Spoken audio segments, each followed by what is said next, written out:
Harga LPG non-subsidi di Kabupaten Madiun mengalami kenaikan harga yang signifikan. Jika sebelumnya LPG 12 kg dijual dengan harga Rp143.000, kini harga LPG tabung biru itu naik menjadi Rp170.000. Selain LPG 12 kg, LPG 5 kg juga naik dari Rp67.000 menjadi Rp77.000. Untuk detail informasinya akan disampaikan langsung oleh rekan jurnalis Tribun Jatim, Sofyan Arif, yang kini sudah terhubung bersama kami. Halo, Sofyan. Halo, selamat sore, Mei. Halo, selamat sore, Tribuners.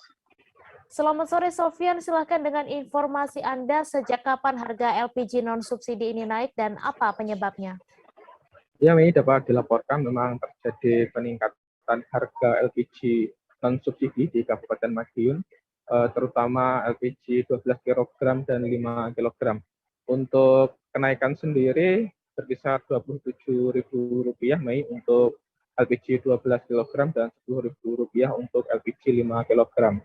Untuk kenaikan sendiri terjadi mulai awal Natal tahun kemarin, Mei, sekitar tanggal 24 Desember, ini sudah mulai naik dan naiknya bertahap, Mei, hingga sampai sekarang Rp170.000.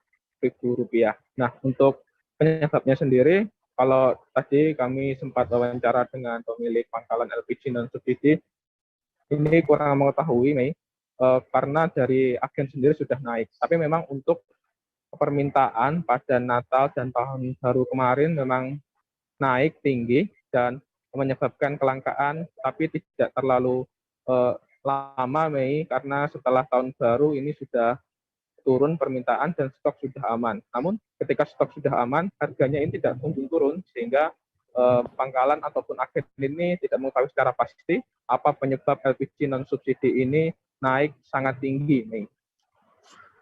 Ya, kemudian bagaimana dampak kenaikan LPG ini kepada masyarakat dan agen sendiri? Ya, untuk agen sendiri banyak menerima keluhan dari masyarakat, terutama untuk masyarakat pelaku industri, salah satunya bakery. Ini karena mereka tidak bisa menggunakan LPG subsidi atau LPG melon 3 kg tersebut, sehingga sangat berdampak pada industri mereka. Mereka tidak bisa berbuat banyak, karena memang tidak diperbolehkan untuk menggunakan LPG subsidi, dan mau tidak mau mereka harus menggunakan LPG 12 kg non-subsidi, dan ini sangat berdampak pada industri mereka, dan otomatis mereka mengurangi penggunaan LPG ini dan mengurangi produksi mereka. Ya, kemudian lalu bagaimana harga gas subsidi 3 kg? Apakah juga mengalami kenaikan dan apakah ada kemungkinan masyarakat beralih ke LPG 3 kg? Dari pantauan kami juga untuk LPG 3 kg ini tidak mengalami kenaikan, walaupun memang sempat kemarin saat Natal dan Tahun Baru mengalami permintaan yang naik. Ini untuk LPG 3 kg tidak ada kenaikan harga dan stoknya aman. Nah, untuk beralihnya masyarakat dari LPG non-subsidi ke LPG subsidi ini memang sangat terasa, Mei, terutama untuk kebutuhan rumah tangga. Sedangkan untuk kebutuhan industri ini tentu tidak diperbolehkan, karena memang untuk kebutuhan industri ini harus menggunakan LPG non-subsidi, Mei. Baik, terima kasih Sofyan atas laporan Anda, dan Tribuners, wartawan kami juga telah menghimpun wawancara dengan seorang pemilik pangkalan LPG di Kecamatan Mejayan, Kabupaten Madiun. Berikut tayangannya untuk Anda. Kita tanggal 25 Desember. Itu jenis LPG apa? Untuk 12 kilo, Brega. Brega itu ada 12 kilo sama 5,5. Kalau untuk faktor kenaikannya apa, Bu? Dari pemerintah itu kenaikannya. Terus dampak ke penjualan bagi Ibu sendiri seperti apa? Kalau dampaknya itu dari konsumen yang pemakai langsung itu ya agak menurun, soalnya ya kalau bakery itu ya untuk kenaikan harga kan ya kaget itu, harus menyesuaikan. Kalau kenaikannya seberapa sih, Bu? Ya sekitar, kalau 12 kilo sekitar 25 sampai 23 kali 5 gitu. Dari harga berapa? Dari 142 sampai 143 sampai sekarang ini harganya jadi 170-an. Kejaksaan Tinggi Sulawesi Barat menahan 3 tersangka dugaan kasus tindak pidana korupsi peremajaan sawit rakyat di Kabupaten Mamuju Tengah, Sulawesi Barat. pada tahun anggaran 2019. 3 orang tersangka tersebut diantaranya mantan Kepala Dinas Perkebunan Mamuju Tengah, kemudian tim verifikasi Kabupaten Mamuju Tengah, dan Ketua Kelompok Tani Makassar Bahagia.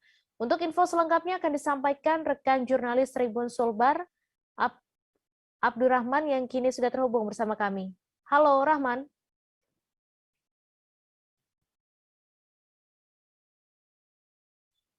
Halo. Ya, halo. Ya, Rahman, silahkan dengan informasi Anda dapat dijelaskan berapa total kerugian negara atas kasus korupsi replanting ini?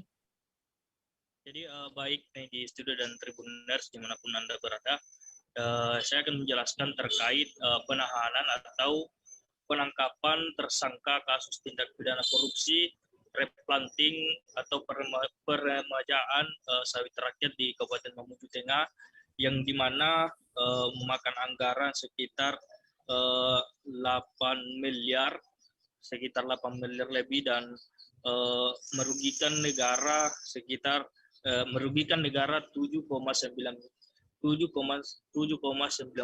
miliar.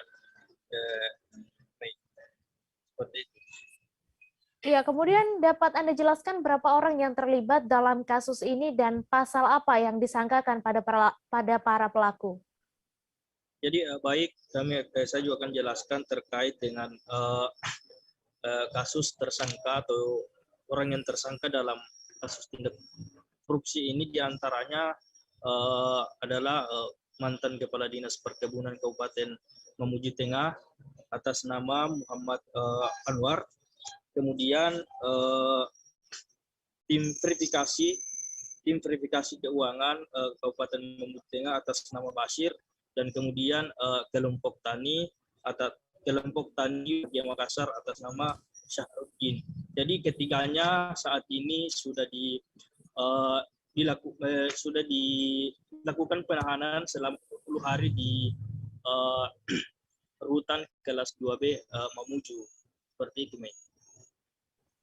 Ya, kemudian pasal apa yang disangkakan pada para pelaku ini, Rahman?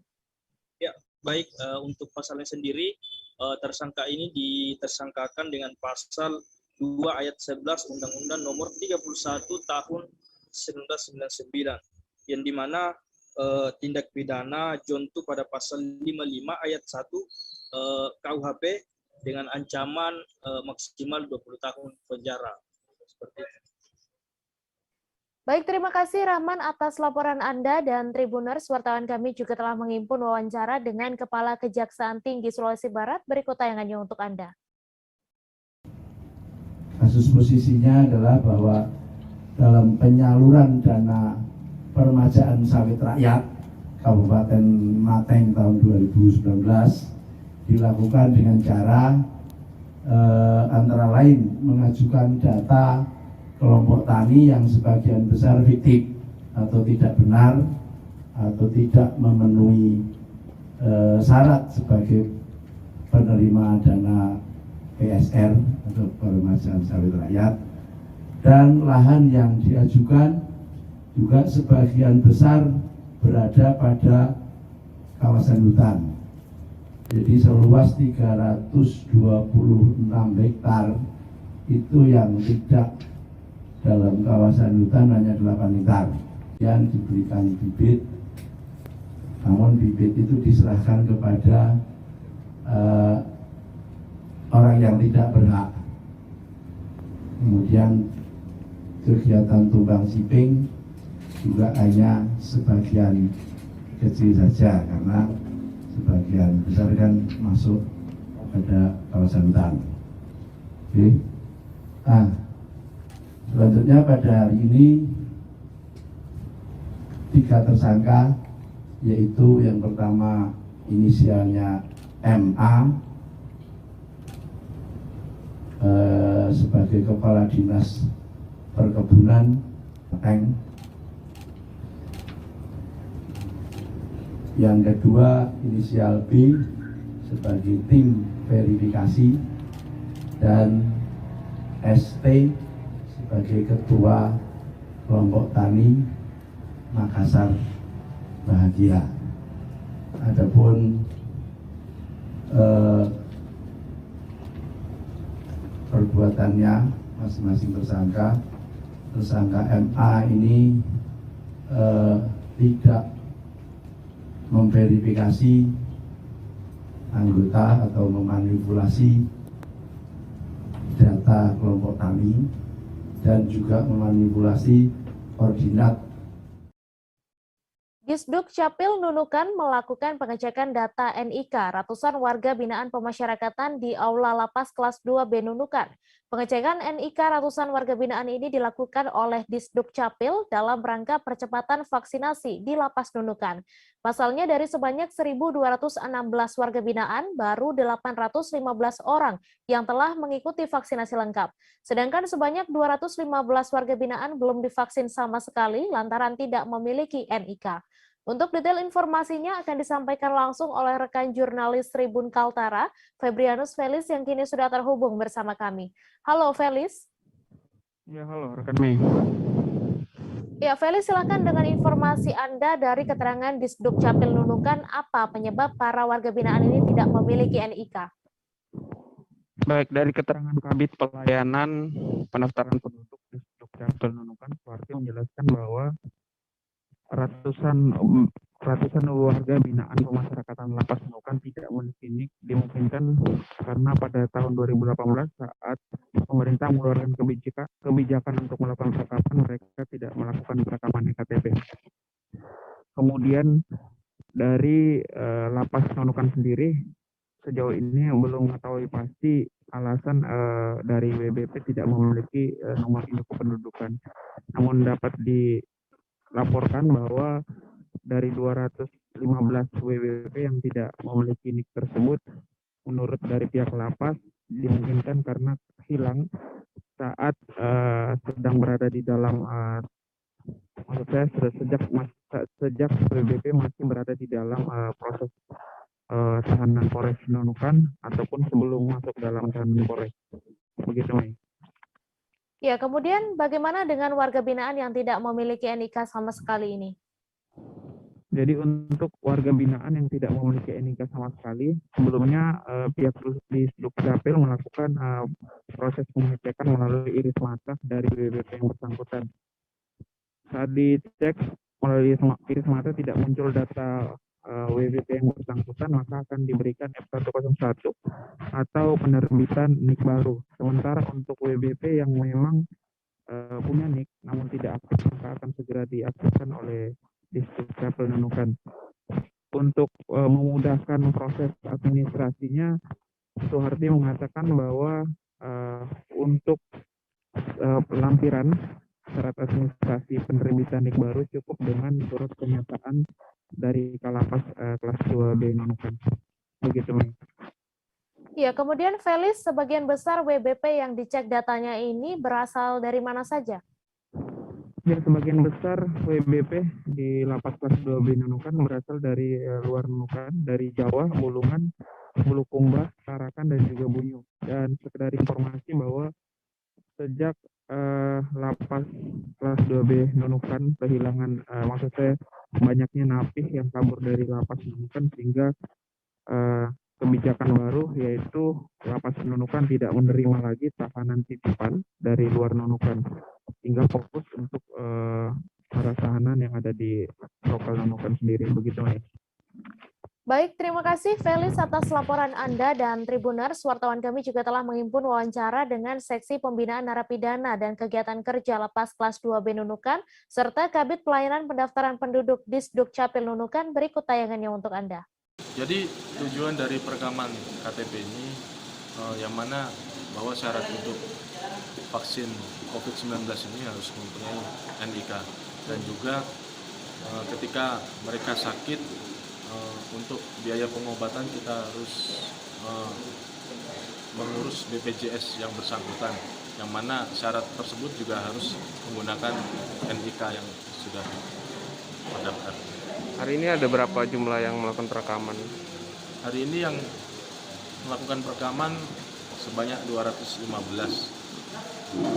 Untuk yang sudah divaksin warga binaan 815 orang dari jumlah total 1.216 orang. kegiatannya ini kami cek datanya dulu, cek data lewat sistem. Kalau memang datanya ada kami dan tidak aktif, kami aktifkan. Kalau memang yang bersangkutan tidak memiliki data, kami kebijakan dari pimpinan menerbitkan NIK baru. NIK baru. Terus kalau biasanya kalau NIK yang tidak aktif itu karena apa, Bu? Mungkin salah satunya karena mungkin yang bersangkutan belum merekam di daerah asal atau di mana, atau memang yang bersangkutan belum sama sekali memiliki NIK. NIK. Kalau biasa pembuatan NIK berapa lama proses? Sebenarnya kalau NIK yang sesuai, kalau yang secara prosedural sih harus sebentar saja. Sebentar saja. Ya, tapi dengan catatan harus memiliki data pendukung. Data ya, kalau di Nunukan itu biasanya memiliki kartu keluarga yang lama, KTP lama, identitas dia pernah sekolah di Nunukan, dia pernah lahir Nunukan. Tapi kalau Akses penyeberang jalan Underpass Simpang Tugu Kujang Bogor yang sempat ditutup kembali dibuka. Underpass dibuka untuk umum sejak Senin 10 Januari. Saat ini Underpass juga dihiasi dengan lukisan-lukisan. Lukisan sketsa bergambar Tugu Kujang dan Lawang Salapan menghiasi di ujung tangga Underpass. Untuk info selengkapnya akan disampaikan rekan Lingga Arfian, wartawan Tribun Bogor yang kini sudah terhubung bersama kami. Halo Lingga. Iya, Mei. Ya, Lingga, bagaimana suasana di dalam underpass ini? Apakah ada perbedaan pasca ditutup beberapa waktu lalu dengan yang sudah kembali dibuka ini? Iya, Mei, dan rekan-rekan Tribuners, seperti diketahui beberapa waktu lalu underpass ataupun penyeberangan bawah tanah di Jalan Pajajaran Kota Bogor di Simpang Tugu Kujang sempat ditutup. Namun saat ini sejak beberapa waktu lalu underpass tersebut sudah dibuka dan bisa dilintasi untuk jalan umum. Nah, di sana di underpass ini dilihat adanya berbagai lukisan dan foto-foto yang memang dipasang untuk menemani para pejalan kaki menyeberang. Selain itu juga di sini juga ada lukisan sketsa Tugu Kujang yang memang menggambarkan bahwa gambar tersebut ikon Kota Bogor. Lukisan tersebut dibangun oleh komunitas sketsa bekerja sama dengan Dinas Pariwisata dan Kebudayaan Kota Bogor. Seperti itu, Mei. Ya, kemudian Lingga, apakah underpass ini menjadi salah satu destinasi atau hanya untuk menyeberang jalan saja? Ya, Mei, benar sekali.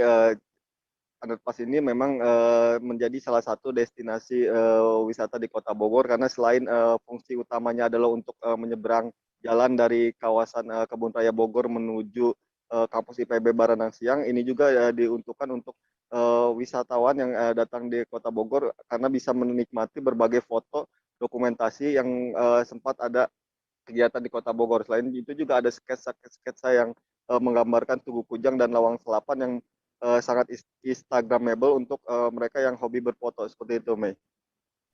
Ya, kemudian terkait underpass yang dijadikan destinasi wisata juga, apakah akan ada penyempurnaan untuk penataan underpass ini?